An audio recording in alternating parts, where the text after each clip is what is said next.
We got an update for you on the major Supreme Court decisions today and the news there, including expanding President Trump's power to fire officials at independent agencies like the FTC that report to the executive branch. Also letting late arriving mail-in ballots be counted after Election Day. Lydia Hu joins us live from New York with her great analysis. Lydia, it's always great to see you. What more can you tell us? Great to be with you, Liz. Let's start on this blockbuster day with the Slaughter case, because there the court delivered a 6-3 ruling that held that the president has the authority to remove the heads of independent agencies, as you mentioned.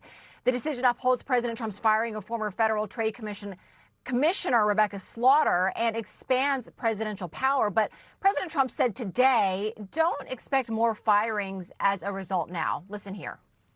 Gives a president the right to do what the president should have the right to do. It bestows additional powers, or maybe the same power on the president. The president has the right to do this, and that has to do with a lot of agencies. But the Supreme Court drew a distinction in a separate case involving Federal Reserve Governor Lisa Cook. In an unusual 5-4 coalition, Chief Justice John Roberts and Justice Kavanaugh are joined by the court's 3 liberal justices to rule that the Trump administration cannot immediately remove Cook from the Federal Reserve Board based on allegations of mortgage fraud. Now, President Trump responded on Truth Social saying that the ruling was based strictly on procedure and vowing to take appropriate action immediately, he says. Cook also issued a statement saying this, in part, I am grateful for this decision, not for my own sake, but for the sake of the American people whose economic well-being depends on a central bank that answers to its mission, not political intimidation. And Liz, in another closely watched case, the court rejected a challenge brought by the Republican National Committee, leaving in place Mississippi's law allowing mail-in ballots that are postmarked by Election Day to be counted if they arrive within 5 days of Election Day.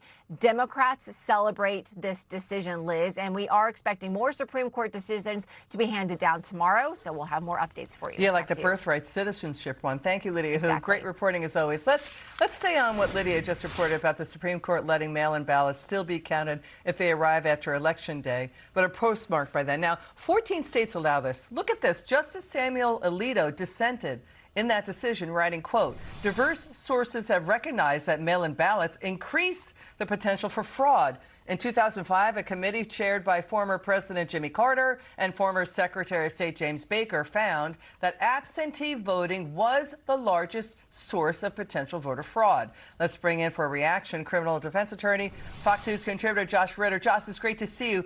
What do you make of this? Here's the criticism. Let's go through it on letting mail-in ballots still be counted. Federal law does establish a single one election day. Congress called it Election Day in the law, but the justices rammed it through, arguing that these federal statutes do not expressly require every ballot be received by the law by that day, Election Day. They're saying essentially they're treating silence in the statutes as permission for late ballots when Congress calls it Election Day in the law.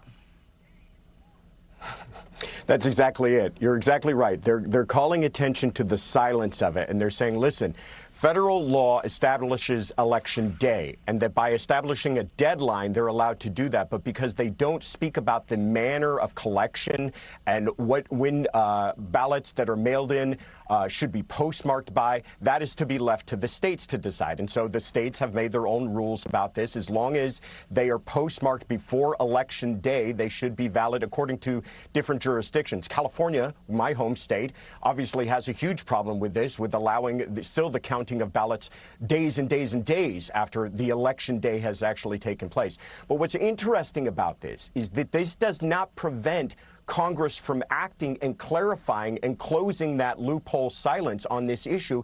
And they could make laws that make it far more abundantly clear that not only does something have to be postmarked, but it has to be received by Election Day as well. It's up to Congress. And I think that's the point that should be made, is turn it back to Congress. If you've got a problem with this, speak to your congressman. Yeah, I mean, you know, here's the thing. Democrats really pushed this through during the pandemic.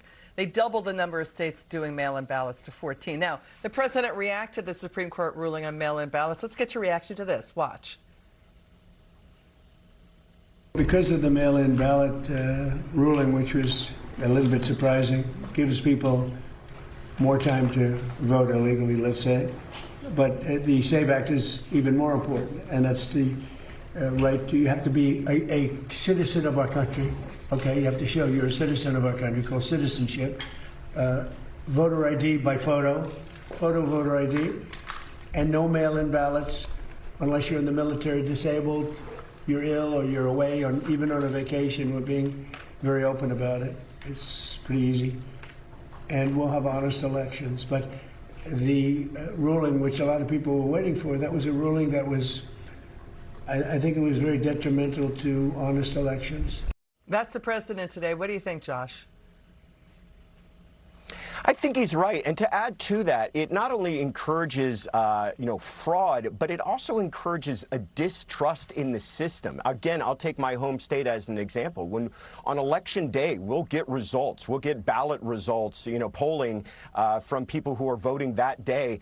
But in the days that follow, and even the weeks that follow, you see these results change dramatically, and you have people saying to themselves, this doesn't seem right, this doesn't seem fair, and in fact, it might even be fraudulent. So something has to be done so that people not only believe that